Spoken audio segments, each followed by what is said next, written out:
새봄 3월에는 여러분의 웃음이 활짝 피기를 라디오 서울이 응원합니다.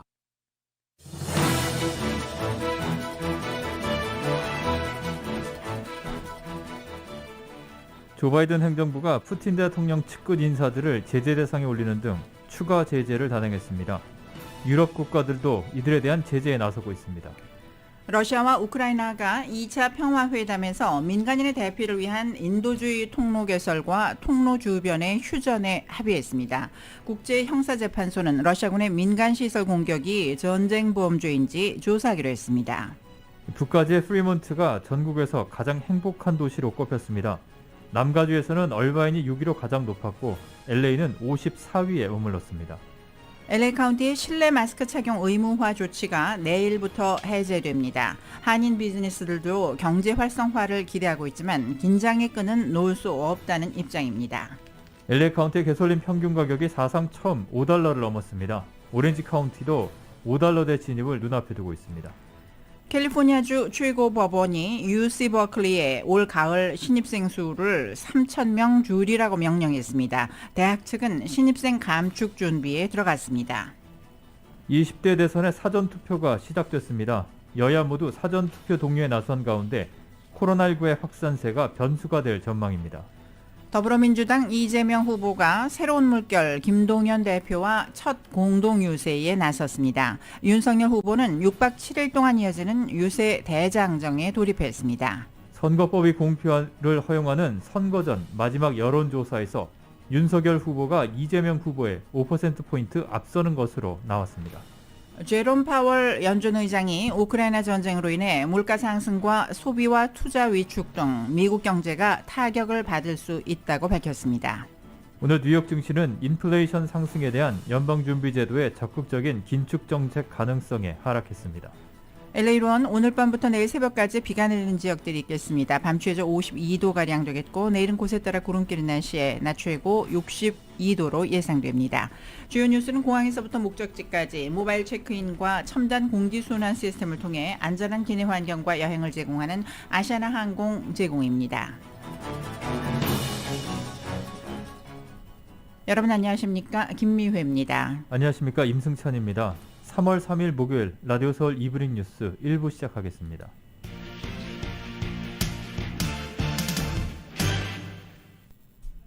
조 바이든 행정부가 러시아의 억만장자 그리고 크렘린궁 대변인 등 푸틴 대통령 측근 인사들을 제재 대상에 올리는 추가 제재를 단행했습니다. 영국과 프랑스 등 유럽 국가들도 이들에 대한 제재에 나서고 있는데 푸틴의 돈줄을 죄는 것이 목표입니다. 첫 소식 YTN이 보도합니다. 미국 정부가 러시아 신흥재벌인 올리가르히 19명에 대해 추가 제재했습니다. 이들은 푸틴 대통령의 측근으로 러시아의 침공에 물적인 지원을 하는 것으로 파악됐기 때문입니다. 당사자들뿐만 아니라 47명에 이르는 그 가족들에 대한 비자도 제한하기로 했습니다. Today I'm announcing that we're adding dozens of names to the list, including one of Russia's wealthiest billionaires, and I'm banning travel to America by more than 50 Russian oligarchs, their families, and their close associates. 바이든 대통령이 지목한 억만장자는 러시아 철광왕으로 불리는 알리셰르 우스마노프입니다. 푸틴 대통령과 매우 가까운 사이로 17조 원대 자산을 보유해 포브스의 전 세계 부자 순위 99위에 올라 있는 인물입니다. 최근 세계 최대 규모를 자랑하는 호화 요트가 독일에 의해 압류당했습니다. 여기에 푸틴의 최측근 인사인 드미트리 페스코프 크렘린궁 대변인도 제재 대상이 됐습니다. 미국 정부는 또 러시아에서 허위 정보를 확산시키는 단체 7곳과 26명의 개인에 대해서도 제재를 부과했습니다. 유럽 국가들도 공조에 나섰습니다. 영국은 부처 합동에 올리가르히 TF를 꾸리기로 했습니다. We will continue to sanction oligarchs, and there is nowhere for any of Putin's cronies to hide. 프랑스 정부는 푸틴 대통령의 측근인 이고르 세친 러시아 국영 석유회사 회장의 소유로 알려진 요트를 압류했습니다. 러시아 신흥재벌이 국가 경제에서 차지하는 비중은 30% 정도로 추산되고 있습니다. 지하 경제까지 포함하면 비중이 훨씬 더 클 것이라는 게 미국 등 서방의 판단입니다. 이들에 대한 제재로 푸틴 대통령에 대한 압박과 전쟁에 반대하는 내부 목소리가 더 커질 수 있다고 보고 있습니다. 워싱턴에서 YTN 강태욱입니다. 러시아의 우크라이나 침공 이후 러시아 억만장자들의 자산이 약 800억 달러 가까이 증발한 것으로 나타났습니다. CNBC 방송은 오늘 블룸버그 억만장자 지수를 인용해 이번 침공에 따른 경제적 혼란으로 최근 몇 주 동안 러시아 최상위 부자 20명이 총 자산의 3분의 1에 가까운 800억 달러가량을 날렸다고 보도했습니다.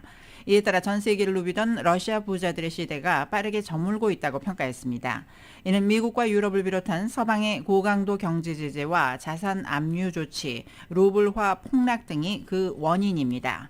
CNBC 방송은 러시아에 대한 세계 각국의 경제 제재가 계속 강화되고 있다는 점에서 이들의 시련은 아직 시작 단계일 뿐이라고 평가했습니다.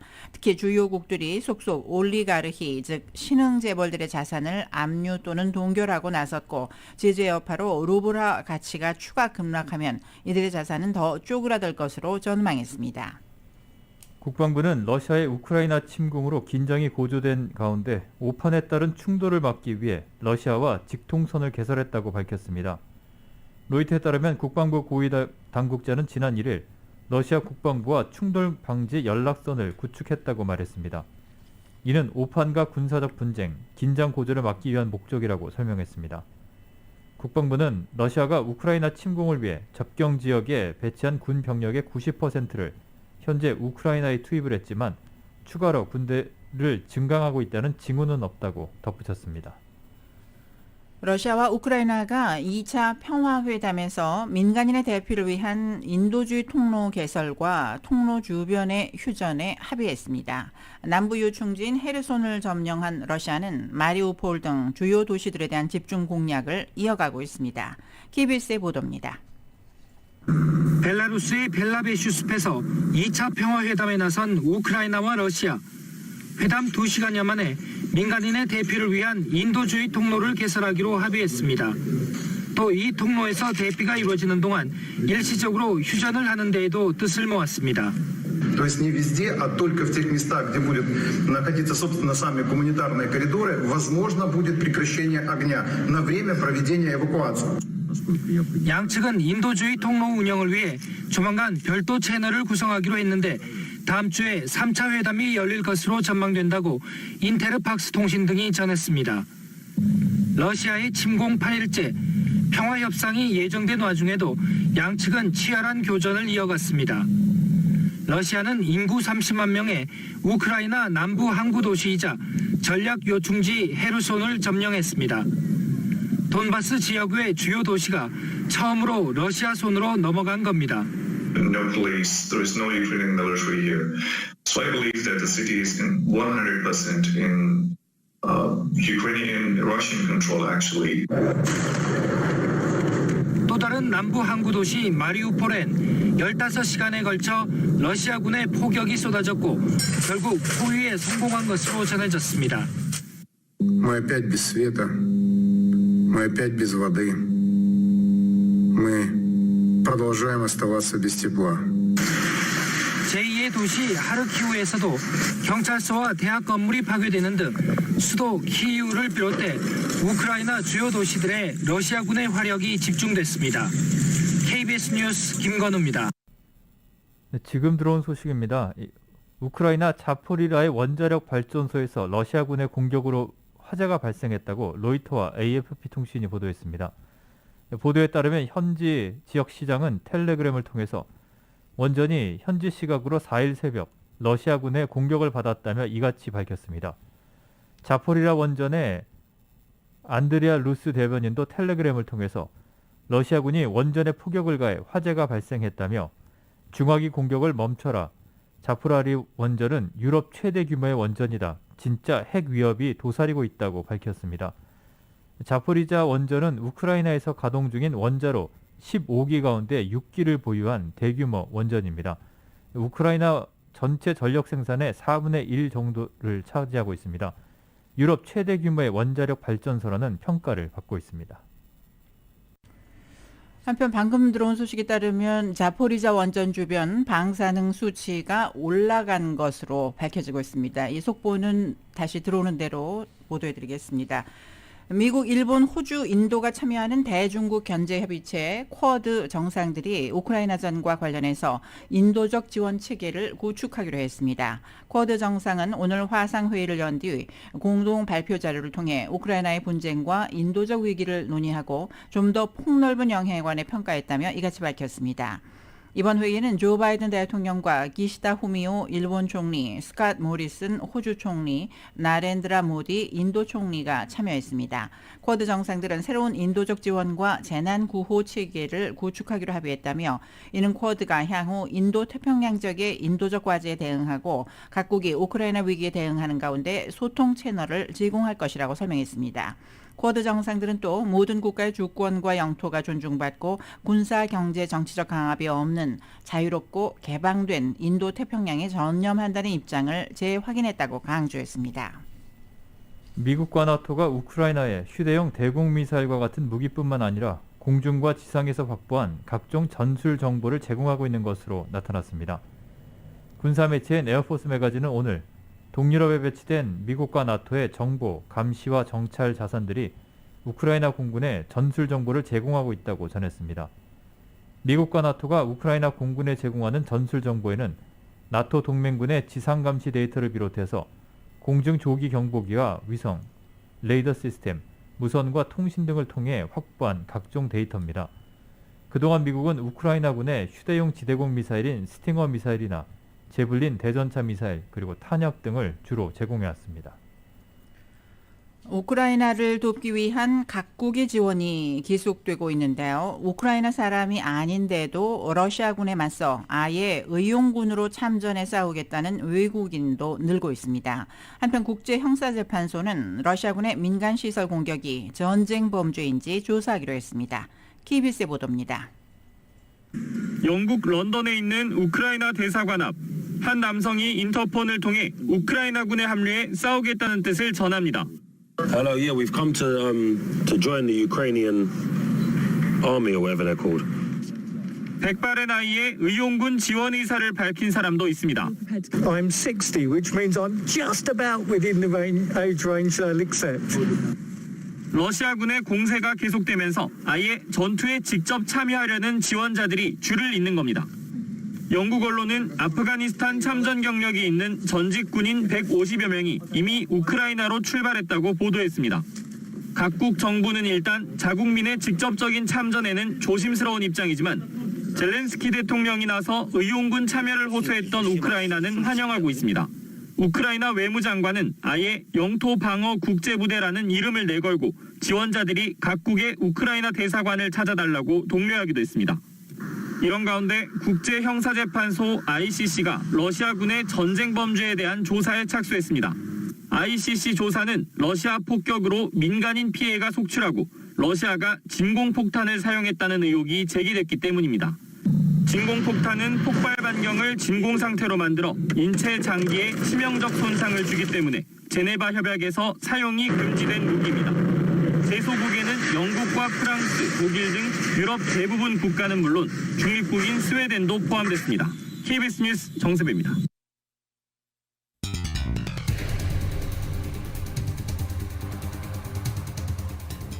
라디오 서울 이브닝 뉴스 1부입니다. LA와 가든그로브 두 곳에서 모시는 금강안경 검안과 1250만 불 교통사고 최고 보상 교통사고 전문 천재 변호사 리차드 호프만. 빛으로 태어나는 당신은 카우나 미인 100% 근적외선 마스크는 카우나뿐입니다. 정직한 빛 카후나 LED 마스크. 온오프 PRGR 야마하 14 MU 스포츠 전미국 독점 총판 올림픽 골프 공동 제공으로 함께 하시겠습니다.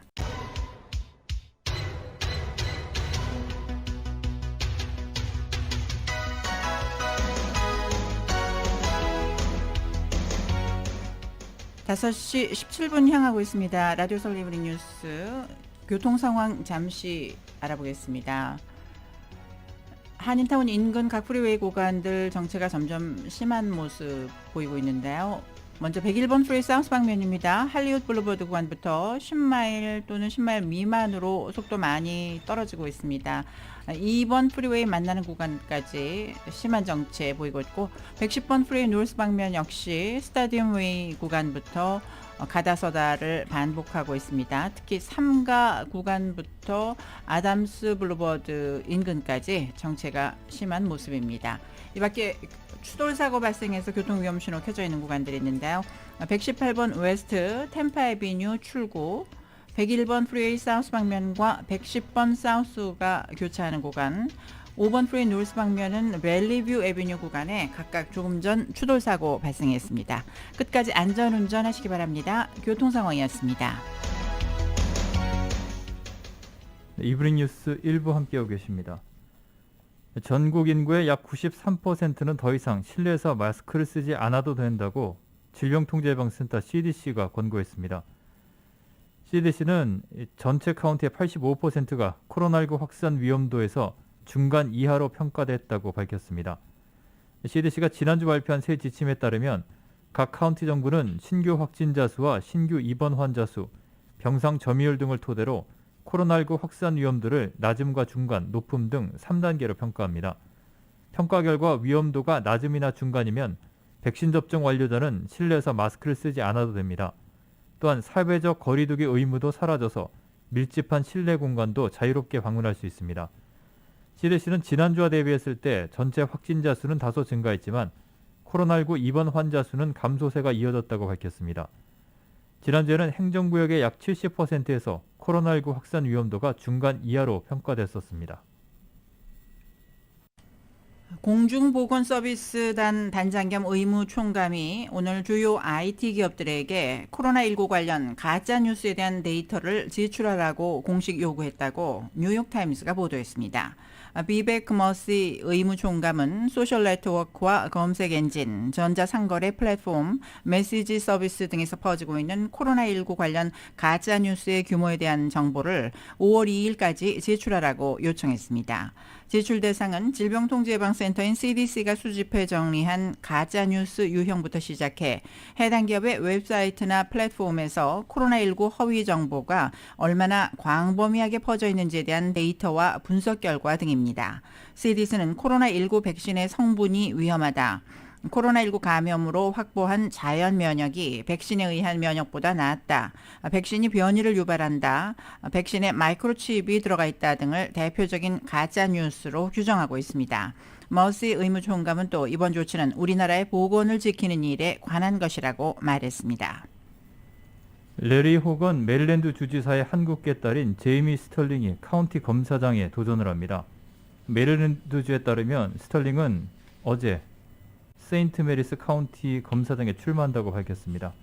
그녀는 폭력범죄와 부패, 마약거래, 음주운전, 가정폭력, 그리고 성범죄자 퇴치 노력에 우선순위를 두겠다는 포부를 밝혔습니다.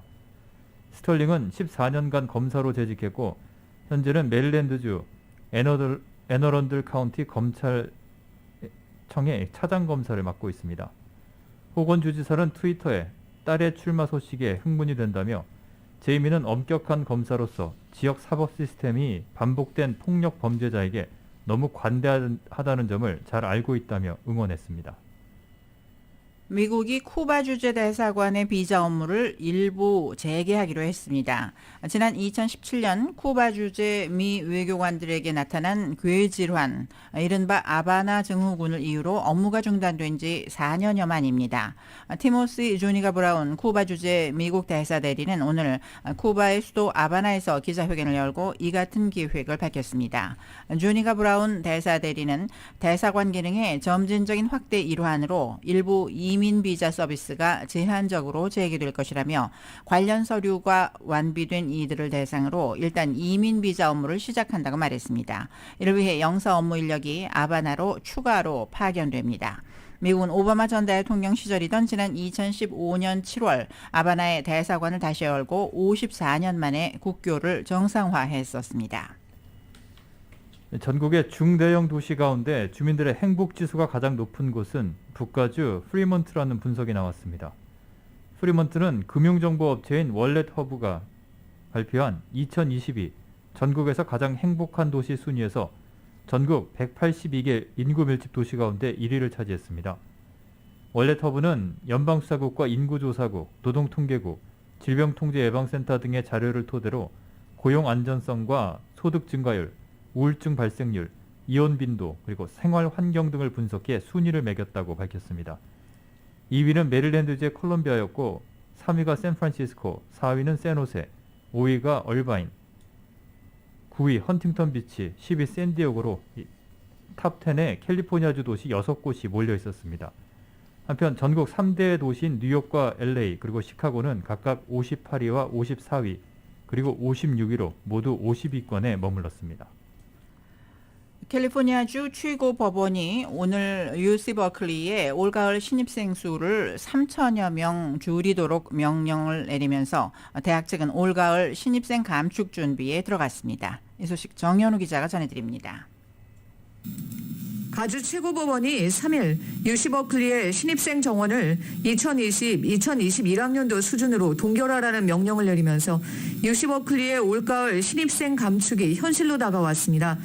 이번 결정으로 올가을 신입생과 편입생 수 모두 3분의 1가량 줄어들게 됩니다. UC 버클리 측은 고육지책으로 일부 신입생들에게 올 가을 학기 온라인으로 수업을 듣거나 내년 1월까지 등록을 아예 연기하도록 옵션을 제공한다는 방침입니다. UC 버클리는 올 가을 학년도 신입생 지원자 수 12만 8,100명으로 최고 기록을 경신했습니다. 이번 법원 명령에 따라 학교 측은 지난해 가을과 비교해 신입생 정원을 3분의 1에 해당하는 3,050명 정도를 줄여야 할 것으로 추산되는데 UC 버클리 측은 3일 실제 감축 인원은 3,050명보다는 소폭 적을 것으로 추정했습니다. 가주 최고법원은 지역의 교통체증과 하우징 부족 문제를 이유로 UC 버클리 학생 수 동결을 요청하며 소송을 제기한 버클리 시민들의 손을 들어준 것입니다. 대학 측은 올여름 항소법원에 소송을 제기하는 등 계속해서 법정 투쟁을 이어나가겠다는 입장이지만 당장은 법원의 동결 명령을 따라야 하는 상황입니다. 앞서 지난 8월 알라메다 카운티 수포리오 코트는 버클리 시민들의 편을 들어 UC 버클리의 신입생 정원을 2020-2021학년도 수준에 맞추고 대학이 계획 중인 교수진 주거시설 건립을 중단하도록 명령을 내린 바 있습니다. 개빈 뉴섬 주지사는 최근 가주 최고법원에 신입생 정원 축소 명령 중단을 요청하는 브리프를 제출했지만 가주 최고법원은 3일 앞서 하급법원에서 내린 감축 명령을 그대로 유지하도록 판결했습니다. 라디오 서울뉴스 정연호입니다. LA 카운티 실내 마스크 착용 의무화 조치가 내일부터 해제됩니다. 바바라 페로 LA 카운티 보건국장은 CDC가 LA 카운티의 코로나19 바이러스 확산 위험도를 높음에서 낮음으로 변경함에 따라 내일자로 마스크 착용 의무화를 중단한다고 밝혔습니다. 하지만 사람이 많이 모인 장소 등에서는 가급적 마스크 착용을 적극 권고했습니다. 또 의료기관이나 공항, 터미널, 대중교통, 그리고 요양시설에서는 여전히 마스크를 착용해야 합니다. 초중고교에서는 카운티 보건국의 조치와는 별도로 각 교육부 방침에 따라서 실내에서는 마스크를 써야 합니다. 실내 마스크 착용은 해제됐지만 1,000명 이상이 모이는 실내 대형 행사 입장 시에는 백신 접종 증명이나 코로나19 음성 결과를 제출해야 합니다. 내일부터 LA 카운티 주민들은 백신 접종 여부와 관계없이 실내 공간에서 더 이상 마스크를 착용하지 않아도 됩니다. 마스크 착용이 해제되면서 타운 업주들은 경제 활성화를 한껏 기대하면서도 바이러스 감염에 있어 긴장의 끈을 놓을 수는 없다는 입장입니다. 이은 기자가 전해드립니다. LA 카운티가 3일 코로나 전파 위험이 낮은 카테고리로 이동하면서 4일부터 LA 카운티 내 실내 공간에서 모든 주민들이 더 이상 마스크를 착용하지 않아도 되게 되었습니다. 특히 다저스 스테디움을 비롯한 대형 야외 이벤트의 입장객들도 코로나 백신 접종 증명 의무화가 해제됩니다. 소식을 접한 한인 비즈니스들은 이로 인해 주민들이 마스크를 벗고 정상적인 일상생활로 돌아감에 따라 타운 경제가 활성화될 것으로 기대하며 들뜬 분위기입니다. 하지만 타운 내 식당업주들은 코로나 바이러스가 완전히 종식된 것은 아니기 때문에 당장은 실내에서 마스크 착용을 유지하며 추이를 보겠다는 케이스가 많습니다. 남가주 한인 요식협회 측은 마스크 착용 해제로 식당을 찾는 손님들이 더 늘어날 것으로 예상되는 희소식이라면서도 계속해서 실내 마스크 착용을 유지하는 것이 안전하지 않겠냐며 조심스러운 반응입니다. 가뜩이나 인력이 모자라는 상황에 종업원들이 코로나에 감염될 수 있는 가능성을 배제할 수 없어 섣불리 실내 공간에서 일제히 마스크를 벗기는 당장은 쉽지 않을 것이라는 의견입니다. 관광업계 또한 비슷한 입장입니다. 타운의 사무관광은 이번 조처로 단체 관광의 활성화가 기대되지만 단체 관광 시 버스 안에서 계속해서 마스크 착용을 비롯한 코로나 안전수칙은 유지된다고 전했습니다. 실내에서 마스크를 착용 안 해도 된다고 하지만 아직 여행 시에는 좀 조심스러운 면이 있게 좀 추세를 보고 마스크 벗는 것을 결정하려고 하고 있습니다. 추세를 보고 지금 말씀한 대로 좀 추세를 보고 결정하려고 해요. 제프리 LA 한인회 사무국장 또한 LA 한인회에서 일하는 직원들이나 방문 민원인들이 당분간 실내 마스크 착용을 준수해야 된다고 밝혔습니다. 저희 한인회는 지금 팬데믹 기간 동안 여러 가지 프로그램을 도와드리다 보니까 한인을 비롯해서 인근 타인종 분들까지 많이 오시는데 이 방문객들 중에는 실제로 몸이 편찮아 보시는 분들도 계시고요. 저희 한인회에서는 방문객들에게 서로의 안전과 건강을 위해서 최소한 마스크 착용은 계속 당분간 유지할 방침입니다. 정부의 마스크 착용 해제 조처는 기쁜 일이지만 코로나 전파 상황이 악화됐다 개선됐다를 그동안 반복해왔기 때문에 LA 한인 비즈니스들은 당분간은 코로나 안전수칙을 유지하며 조심스레 추이를 지켜보겠다는 추세입니다. 라디오 서울 뉴스 이은입니다. LA 카운티의 가솔린 평균 가격이 사상 처음 $5를 넘었습니다. AAA는 LA 카운티 가솔린 평균 가격이 어제보다 8.6센트 상승한 갤런당 $5 1.4센트라고 밝혔습니다. 오렌지 카운티 가솔린 평균 가격도 어제보다 8.6센트가 상승한 갤런당 $4 99센트를 기록 중입니다. 샌디에고 지역의 가솔린 평균 가격 역시 $5 돌파를 눈앞에 두고 있으며 리버사이드와 샌버나디노 카운티의 가솔린 평균 가격도 사상 최고를 기록 중입니다. 오늘 캘리포니아주의 가솔린 평균 가격은 어제보다 7센트 오른 갤런당 $4 94센트입니다. LA 시장 선거에 출사표를 던진 사업가 레밋 바마가 공식 후보로 확정됐습니다. 시 선거국은 바마 후보가 제출한 서명서의 확인 작업을 마쳤다고 밝혔습니다. 이로써 공식 후보로 확정된 케빈 들레온과 조 부스카이노 시의원, 부동산 개발업자인 리 카루소를 포함해 후보는 모두 4명으로 늘었습니다. 마이크 퓨어 LA시 검사장과 캐런 베스 연방하원 의원은 지난 화요일 서명서를 제출해 시 선거국의 확인을 기다리는 중입니다. 시장 선거 공식 후보가 되기 위해선 최소 500명의 유권자 서명을 받아 시 선거국에 제출해야 합니다. 서명 제출 마감은 다음 주 수요일 오후 5시입니다. LA시 10지구 시현 사무실이 한인 보좌관을 영입했습니다. 10지구 시현실 관계자는 이벳 김 보좌관이 이달 1일부터 사무실에서 업무를 시작했으며 LA 한인타운 지역을 담당하게 된다고 설명했습니다. 김 보좌관은 2017년부터 2년간 앤서니 포탄티노 주 상원의원의 보좌관으로 일을 했으며 이후에는 비영리 단체에서 활동을 해왔습니다. 선천적 복수 국적자가 된 한인 2세 남성 가운데 국적 이탈을 원하는 경우 이달 말까지 신청을 해야 합니다. 올해는 2004년생이 이에 해당합니다. 오는 3월 31일까지 국적 이탈을 하지 않을 경우 병역을 마치거나 면제를 받지 않는 한 만 37세까지 국적 이탈이 제한됩니다. 올해는 온라인 방문으로 일단 신청해 놓으면 서류 접수는 6월까지 해도 됩니다. 라디오 서울 이브닝 뉴스, LA와 가든그로브 두 곳에서 모시는 금강안경 검안과 1250만 불 교통사고 최고보상, 교통사고 전문 천재 변호사 리처드 호프만에서 제공하고 있습니다. 잠시 후에 한국 소식 간추려드립니다.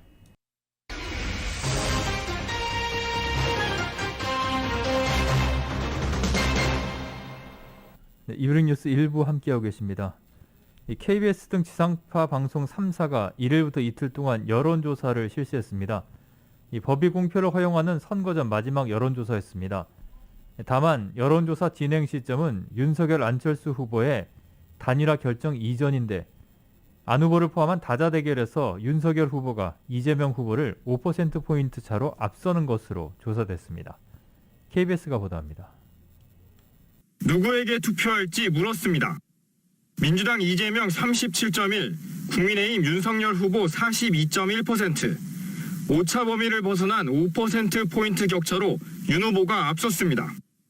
정의당 심상정 1.8%고 단일화 선언 직전 조사로 선택지에 포함된 국민의당 안철수 후보 7.4%였습니다. 세대별로 보면 30대만 접전이고 40, 50대의 선택은 이 후보, 60대 이상과 20대 이하에선 윤 후보 지지가 강했습니다. 지역별로는 호남에선 이 후보가, 영남에선 윤 후보가 앞섰습니다. 나머지 지역에선 누가 앞선다고 평가하기 어렵습니다. 안철수 후보 지지층만 따로 떼어놓고 보면 단일화 찬반이 비슷했는데 반대한 절반 지지자들의 최종 선택에 따라 후보 단일화 파급력이 결정될 것으로 보입니다. 지지 여부와 상관없이 당선 전망은 이재명 41.3, 윤석열 47.1%로 윤 후보라는 대답이 더 많았습니다. 반드시 투표하겠다는 응답은 88% 가까이 됐습니다. 오늘부터 시작되는 사전투표 때 투표하겠다는 응답은 이재명 후보 지지층 내에선 절반 정도였고 윤 후보 지지층에선 4명 중 1명꼴이었습니다. 이번 대선에서 정권 교체를 해야 한다는 의견은 54.5%, 문재인 대통령에 대한 국정운영 지지도는 43.4%로 집계됐습니다. 이번 조사는 방송 3사가 한국리서치 등 출구조사 수행 조사기관 3곳에 의뢰해 1일과 2일 무선 전화면접 조사를 통해 전국 유권자 2,003명의 응답을 얻었고 표본오차는 95% 신뢰 수준에서 플러스 마이너스 2.2%포인트입니다. 자세한 내용은 KBS 홈페이지에서 확인할 수 있습니다. KBS 뉴스 개헌우입니다. 양강 대선 후보의 초박빙 양상 속에 오늘부터 이틀 동안 1차 승부처인 사전투표가 시작됐습니다. 여야 모두 사전투표 독려에 나선 가운데 코로나19 확산세가 변수가 될 전망입니다. YTN이 보도합니다. 대통령 선거 사전투표는 지난 2017년 19대 대선 때 처음 도입됐습니다. 당시 사전투표율은 26.06%였는데 이번 대선은 코로나19 확산세로 유권자가 분산되면서 30%를 넘어설 수 있다는 관측이 나옵니다. 초접전 양상 속에 한 표가 급한 후보들은 앞다퉈 사전투표를 독려하고 있습니다. 저도 사전투표할 겁니다. 전국에 어디서나 아무 때나 할 수 있으니까 여러분 한 분도 빠지지 말고 사전투표해 주시고 사전투표 해 주셔야 됩니다. 3월 9일 당일만 투표하셔서는 이기기 어렵습니다, 여러분. 주목되는 건 캐스팅 보터이자 사전투표에 적극적인 2030 세대입니다. 최근 여론조사 결과를 보면 20대에선 윤석열 후보가 우세했지만 30대에선 이재명 후보와 윤석열 후보가 엎치락 뒤치락입니다. 청년층이 투표에 많이 참여하면 진보 진영에 유리하고 보수 진영에 불리하다는 기존 공식마저도 흔들리고 있습니다. 민주당은 최근 2030 세대의 지지율이 상승세라며 기대를 거는 모습입니다. 누가 더 투표장에 많이 가느냐의 싸움으로 전환되고 있다고 봅니다. 2주 동안 여성 수도권 2030에서 상승세가 중도층까지 상승세가 좀 나타나고 있다는 점에 저희는 주목하고 있습니다. 국민의힘은 젊은 층 표심이 윤 후보에게 향하고 있다고 보고 사전 투표율에 촉각을 세우고 있습니다. 여기에 코로나19 확산세로 국민의힘 지지세가 강한 고령층이 본 투표에 나서지 못할 수 있다는 점도 사전 투표를 권장하는 이유입니다. 사전 투표에 대해서 염려하시는 국민들이 많이 계신 것도 잘 알고 있습니다만 사전투표 관리 부실 등 투표의 공정성과 투명성을 보완하기 위해 공직선거법을 개정해서 안전장치를 마련했습니다. 연일 확진자가 크게 늘면서 유권자가 얼마나 투표장으로 나올지 미지수인 상황. 그야말로 초박빙 안개 속 승부 속에 여야는 지지자 한 명이라도 더 끌어모으기 위한 사전투표 독려에 당력을 총동원하고 있습니다. YTN 최하영입니다. 민주당 이재명 후보 그리고 국민의힘 윤석열 후보, 정의당 심상정 후보 모두 사전투표 첫날 투표에 참여합니다. 이재명 후보는 한국 시간으로 4일 아침 촛불 집회 등 정치적 상징성을 지닌 서울 광화문에 있는 서울 중구 소공동 주민센터에서 한 표를 행사합니다. 윤석열 후보는 전통적으로 보수 지지세가 강한 부산 남구 대연 사동 행정복지센터에서 사전투표에 참여할 예정입니다. 정의당 심상정 후보는 배우자인 이승배 씨와 함께 서울 종로구 사전투표소에서 투표권을 행사합니다. 야권 후보의 단일화에 맞서 더불어민주당 이재명 후보는 새로운 물결 김동연 대표와 첫 공동 유세에 나섰습니다. 여성과 청년, 수도권 부동층을 집중 공략하면서 윤석열 후보를 향해 갈등과 혐오를 조장하는 구태 정치를 심판해달라고 호소했습니다. YTN이 보도합니다. 서울 영등포에서 집중 유세에 나선 이재명 후보는 새로운 물결 김동연 대표와 손잡고 연단에 섰습니다. 존경하는 김동연 전 부총리께서 좋은 일머리를 가지고 새로운 대한민국을 만들기 위한 이 대장정에 함께해 주셨습니다. 비전을 따르시겠습니까? 아니면 야합을 따르시겠습니까? 저희는 가치와 철학을 함께 공유하면서 대한민국의 비전을 설계하고 미래를 만들겠습니다. 야권 단일화를 의식한 듯 이런 뼈 있는 말도 남겼습니다.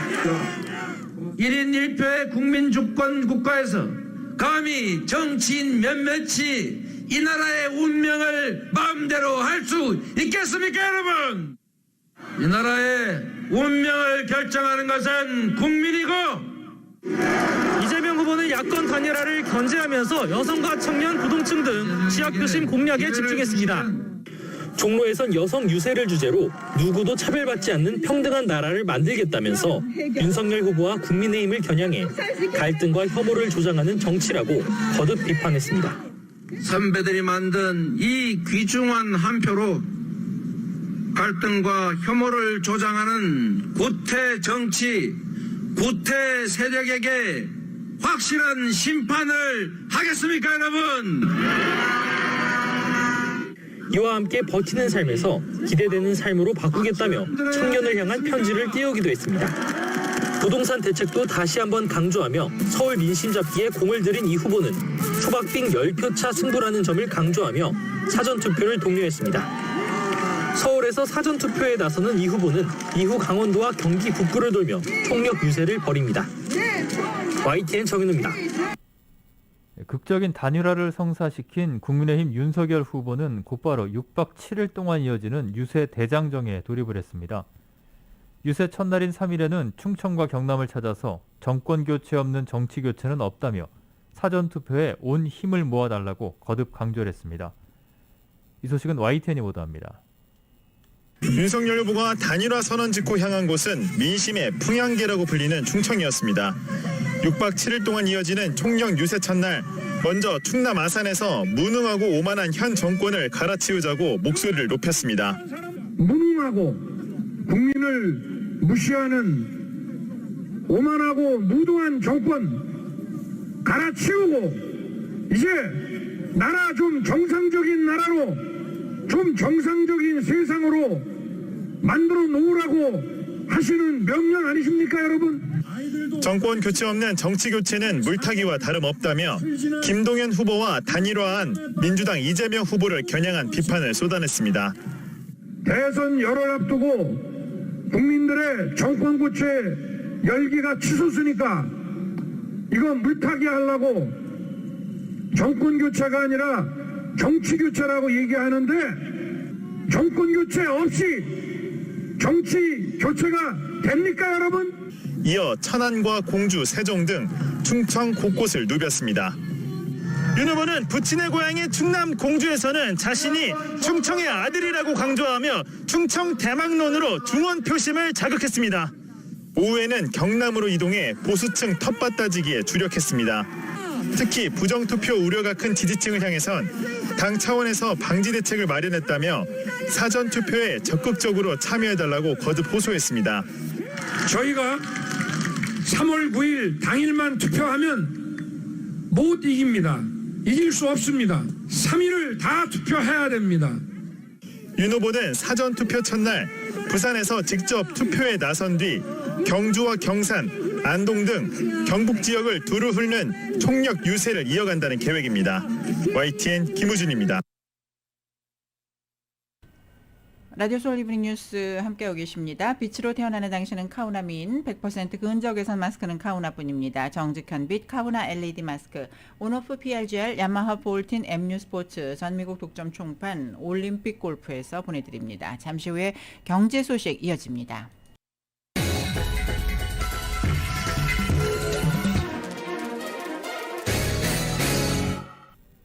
이브닝 뉴스 1부 함께하고 계십니다. 오늘 뉴욕 증시는 러시아와 우크라이나의 전쟁과 인플레이션 상승에 대한 연방준비제도의 적극적 긴축 정책 가능성이 하락했습니다. 다우존스 산업평균지수는 어제보다 96.69포인트가 하락한 33,794.66에 거래를 마쳤습니다. S&P 500 지수는 23.05포인트가 빠진 4,363.49, 나스닥 지수는 214.07포인트 하락한 13,537.94에 거래를 마감했습니다. 유가는 금융위기 당시인 2008년 이후 최고치로 급등한 뒤에 반락을 했습니다. 이란 핵합의 복원 관련 소식이 전해지면서 유가 급등세를 진정시켰습니다. 뉴욕 상업거래소에서 4월물 서부 텍사스산 원유 가격은 어제보다 $2 93센트 하락한 배럴당 $107 67센트에 거래를 마쳤습니다. 연방준비제도의 제롬 파월 의장이 우크라이나 전쟁으로 인해 물가 상승과 소비, 투자 위축 등 미국 경제가 타격을 받을 수 있다고 밝혔습니다. 파월 의장은 오늘 상원 금융위원회 청문회에서 전쟁의 궁극적인 영향이 어떨지는 불투명하다며 이같이 말했습니다. 이어 지금까지 우리가 아는 것은 원자재, 특히 에너지 가격이 크게 오르고 있다는 것이라며 이는 적어도 단기적으로는 더 높은 인플레이션의 형태로 미국 경제를 관통할 것이라고 설명했습니다. 파월 의장은 또 더 낮은 투자는 물론 사람들이 소비에 망설이는 것을 볼 수 있다며 이것이 수요와 공급 모두에 어떤 영향을 미칠지 판단하기 어렵다고 덧붙였습니다. 다만 연준은 이미 높아져 있는 인플레이션을 통제하고자 이번 달 예정된 연방공개시장위원회 회의에서 금리를 인상하겠다는 계획은 변함이 없다고 강조했습니다. 로레타 메스터 클리브랜드 연방준비은행 총재는 우크라이나 사태로 인플레이션이 지속될 위험이 커졌다며 금리 인상이 더 중요해졌다고 주장했습니다. 메스터 총재는 오늘 CNBC와 인터뷰에서 우크라이나의 상황은 경제 전망의 불확실성을 가중한다라며 그러나 전망에 대한 불확실성이 미국의 인플레이션 통제 필요성을 바꾸지 않는다고 말했습니다. 그는 사실상 그것은 높은 인플레이션이 지속될 상방 위험을 가중하며 행동을 취하는 것을 더 중요하게 만든다고 말했습니다. 메스터 총재는 다만 3월에 기준금리를 얼마나 인상해야 했는지에 대해서는 언급하지 않았습니다. 바이든 행정부가 우크라이나를 지원하고 코로나19에 대응하기 위한 긴급자금 325억 달러를 승인해 줄 것을 연방의회에 요청했습니다.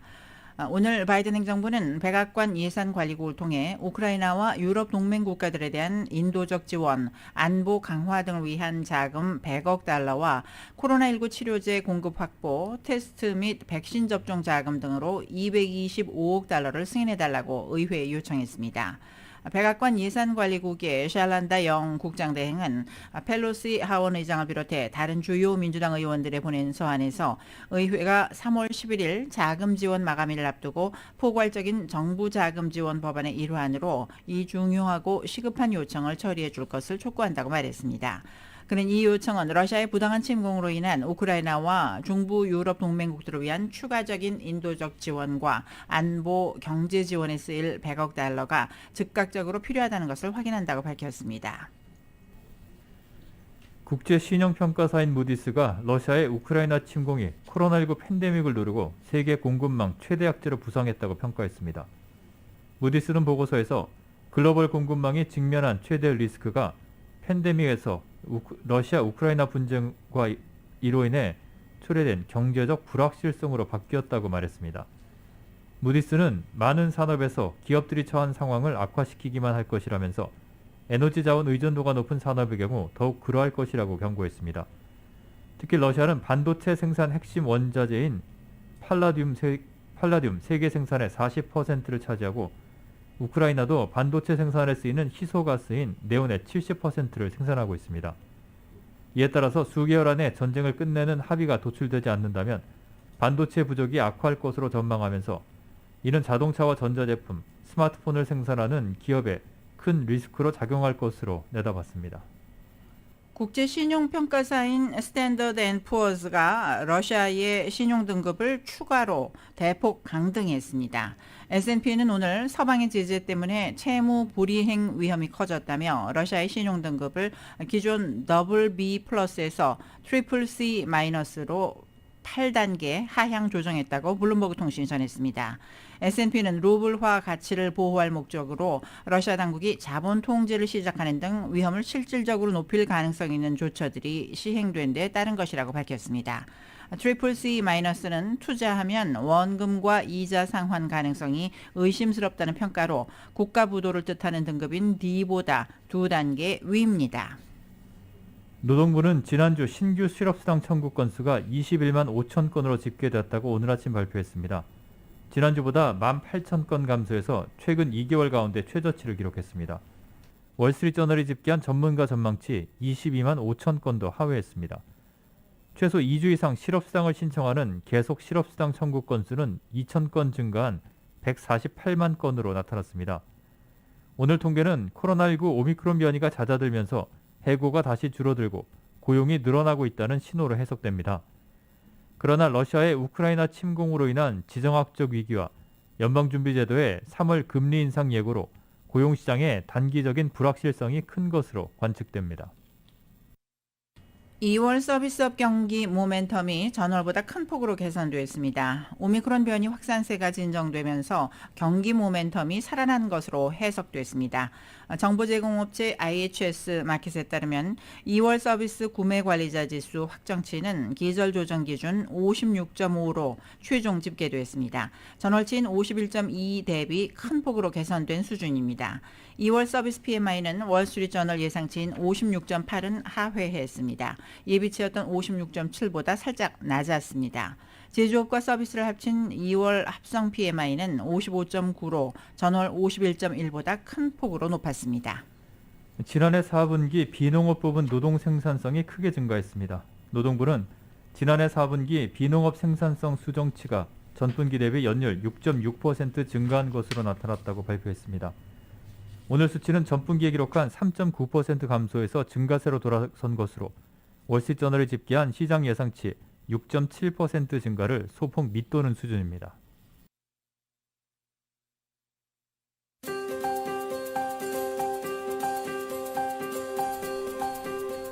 3월 3일 목요일 저녁 라디오 서울 이브닝 뉴스 날씨 전해드립니다. 맥도날드에서 소시지와 치킨 맥그리들로 아침을 열어보세요. 맥도날드 제공입니다.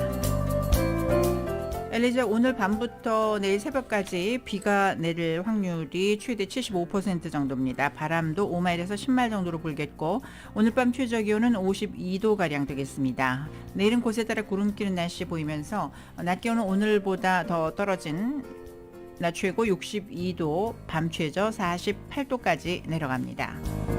한편 LA 카운티 해안 일대에 금요일 오후 2시부터 일요일 오전 11시까지 파도주의보가 내려져 있습니다.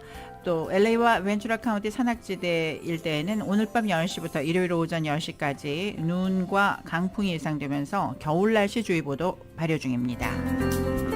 내일 낮 최고기온 오렌지 카운티 64도, 밸리와 인랜드 엠파이어 59도, 해안지역 62도까지 올라가겠습니다.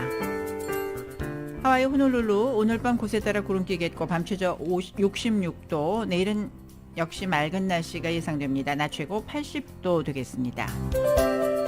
한국은 오늘보다 예년보다 온화한 날씨가 이어지지만 일교차는 큽니다. 서울의 낮 기온이 14도로 포근하겠고 일교차는 15도 이상 크게 벌어지겠습니다. 오늘은 중부와 전북에 봄비가 내리겠고 강풍까지 동반할 가능성이 큽니다.